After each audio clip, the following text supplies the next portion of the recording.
In the previous class, we have learned about the introduction of mirrors and how many types in the mirrors, concave mirror, in the spherical mirrors, concave mirrors, and convex mirrors. By taking a form of rubber and bending inwards means concave mirror, bending outward means convex mirrors. Like that we have learned. Now in this class we are going to learn about the verifying our drawing with experiment. Verifying our drawing with experiment.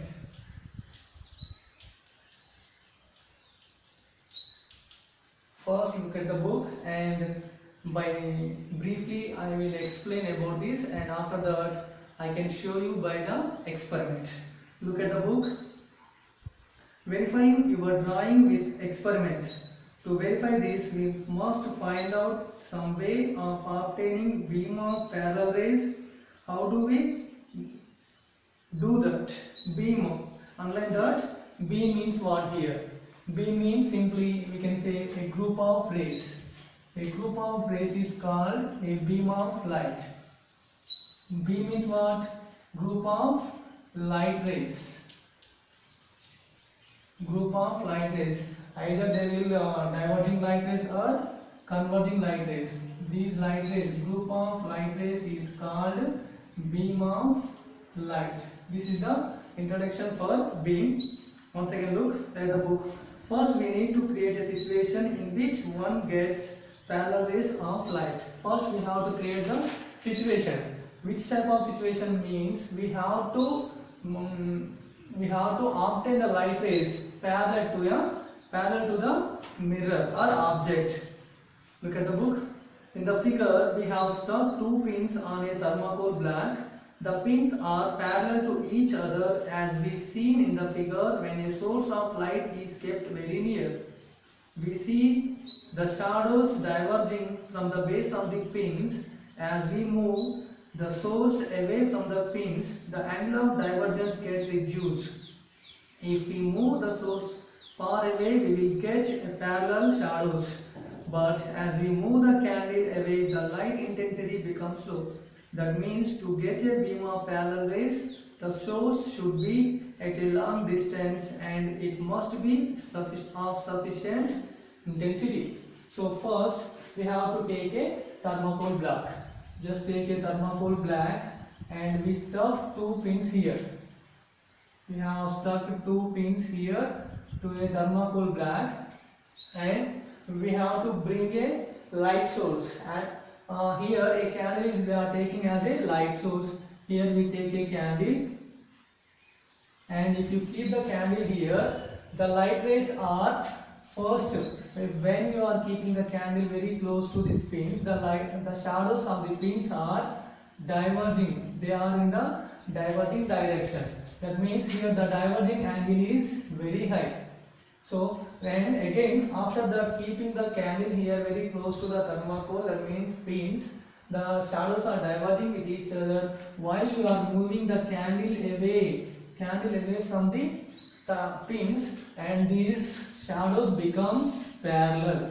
These shadows becomes parallel, and if you are moving away from the candle from the pins, then the shadows are not able to see, because the intensity of the light becomes reduced. So if the intensity of light becomes reduced means we are not able to see the light, and at the same time we are not able to see the shadows of the pins.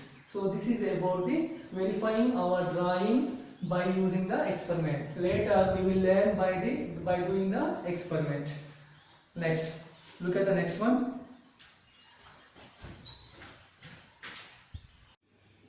Two pins. Stick the two pins to this thermocol black, and have a look here. These two pins are parallel to each other, and take a light source.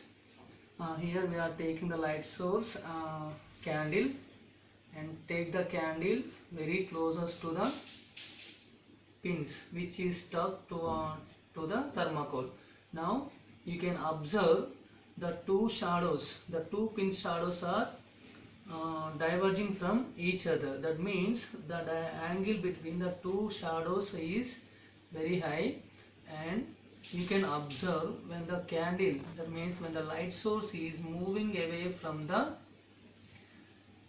two pins, you can observe in the shadows, these two shadows are coming very closer. That means they are becoming parallel, and the light source is moving away and away from the pins, and the intensity of you can observe one thing, the shadows becomes duller and duller because the intensity of the candle is decreasing. That's why you are not able to zoom in, you are not able to observe the shadows.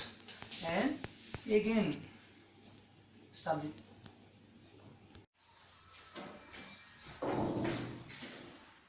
So after verifying our value with the experiment, and the next topic is, look at the book, activity 2.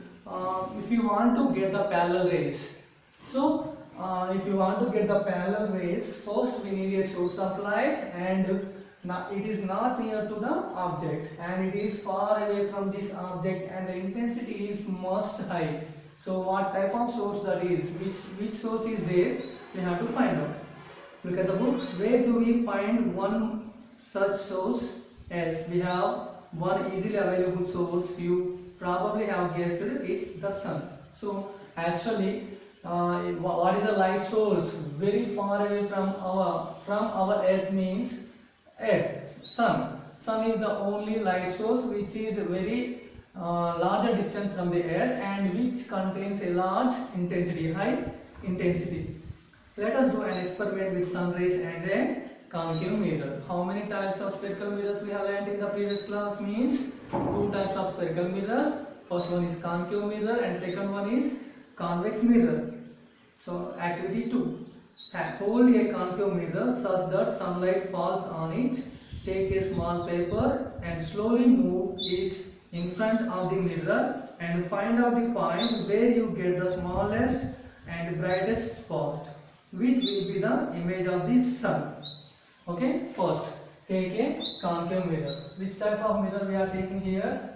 First we have to take a concave mirror, and we are taking the concave mirror. This is the principal axis. This is P, pole of the mirror, and we have to take some parallel rays. So we are taking some parallel rays here, which are going parallel to the principal axis. So indicate the light direction, lighted direction. What is happening there? Okay, concave mirror, we find out the point where you get the smallest and brightest spot. And after the reflection, from where they are going from the, they are going in this direction, and here the brightest spot will be appear here. This point is F, and this point is F. And if you draw the normal lines from the mirror, then it will convert at one point. Those normal lines are converging at one point.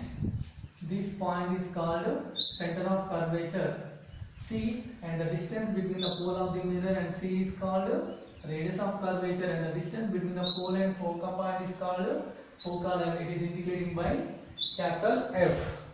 Look at the book. The rays coming from the sun parallel to the principal axis of concave mirror converge to a point. This point is called focus or focal point F of the concave mirror. Measure the distance of this spot from the pole of the mirror. This distance is called focal length of the mirror. The radius of curvature will be twice to this distance.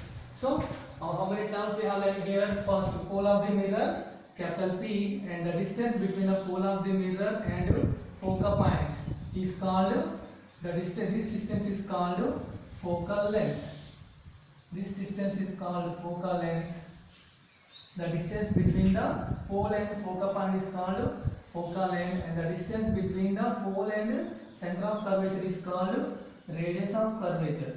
What is this distance is called? Radius of curvature, and this is indicating by capital R and this is indicating by small f, and the distance between the focal length is the distance between the pole and center of curvature, that is radius of curvature is R equals to twice to the distance between the pole and focal point, that is capital R equals to, we can write capital R equals to 2f. This is about the parallel rays gauge. Look at the next one. Does this help to verify the conclusions you arrived at with your drawing? And what are the conclusions we have to get? We are getting the spot, brightest spot and thin spot of the image of the sun. Is this helping for us or not? Let us learn. Look at the book. What happens if you hold the paper at a distance shorter than the focal length from the mirror and move it away? Does the image of the sun become smaller or bigger? So here this is the focal point. Once again I am drawing another diagram. This is the focal point.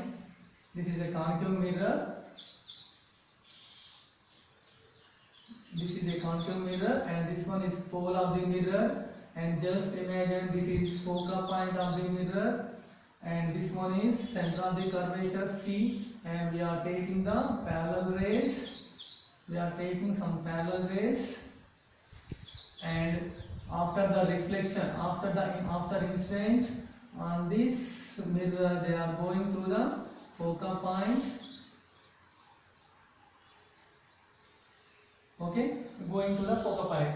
But where we are taking the image means on a paper we are taking the image.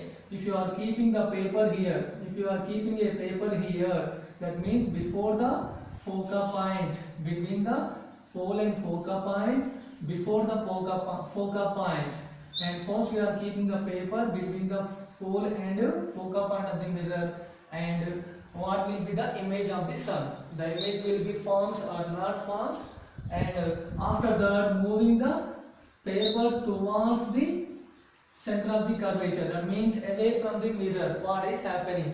The image will become smaller or bigger, and the image will be in the same position. We have to find out. So you will notice that the image of the sun first keeps on becoming small. Beyond the focal point it becomes enlarged. Okay, so while we are moving the paper, from the before focal point and taking the paper away from the pole of the mirror and taking away from the mirror, first the image will become smaller. Image will become smaller means you can identify here. Here the light rays are converging at one point. That means this is the clear spot of the clear image of the sun. That means this is shortest image.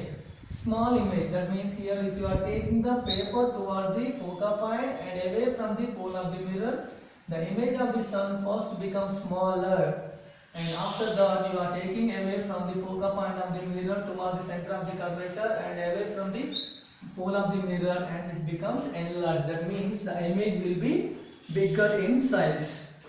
Note, while you drawing a ray diagram, sometimes it is not clear which is the reflecting side of the mirror. Hence, we follow a convention of showing lines on the non-reflecting side. Okay? So mirror. Actually, if you draw a mirror here, just think this is a mirror. This is a spherical mirror. Then how can you find out here which is reflecting surface and which is non-reflecting surface? So if there is no indication, we are not able to find out the reflecting surface or non-reflecting surface. That's why we are drawing the lines one side of the mirror. We are drawing the lines one side of the mirror. This side is belongs to non-reflecting surface. We are drawing the lines on the non-reflecting side. Okay, this is about the parallel rays and how the image is forming. The next one. Can you draw the same diagram for a concave mirror? Okay, so what about the concave mirror, convex mirror? Actually, we have already learned in the previous class. Concave mirror. When the concave mirror means what type of mirror? If you bend the foam inwards, If you bend the foam inwards, this is called concave mirror. If you bend the mirror outwards, this is called convex mirror. If you are bending the mirror inwards direction, the light rays are converging at one point. If you are bending the foam and outward direction, the light rays are diverging away from that point. In the same way here, if you take a convex mirror, what is happening there? Let us see. Okay, we are taking a convex mirror. Sorry. So just we are taking a convex mirror.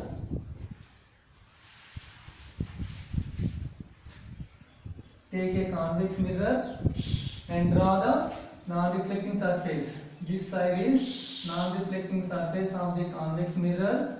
Draw the principal axis. This is P. And take some parallel rays. Take some parallel rays which are falling on the convex mirror. Which are falling on the convex mirror. We are taking some parallel lines here.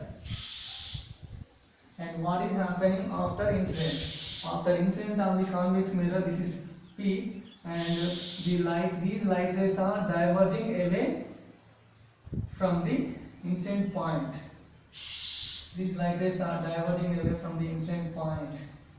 Okay? Then what is happening? How the image we are getting, right? Then draw the normal lines. If you are drawing the normal lines, these are the normal lines from the pole of the mirror, and this point is called center of curvature C. And how can we get the image from the convex mirror? Means that actually these reflected rays are going away. That's why we are not able to catch the image from the mirror. So that's why another way we have here, by extending the light rays, reflected rays, by extending the reflected rays. By extending the reflected rays, they are meeting at one point. They are converging at one point. This point is called converging point. This is focal point, and this will be the image of the sun. Okay. Here we have learned two types of mirrors. How we are getting the image from the two types of mirror.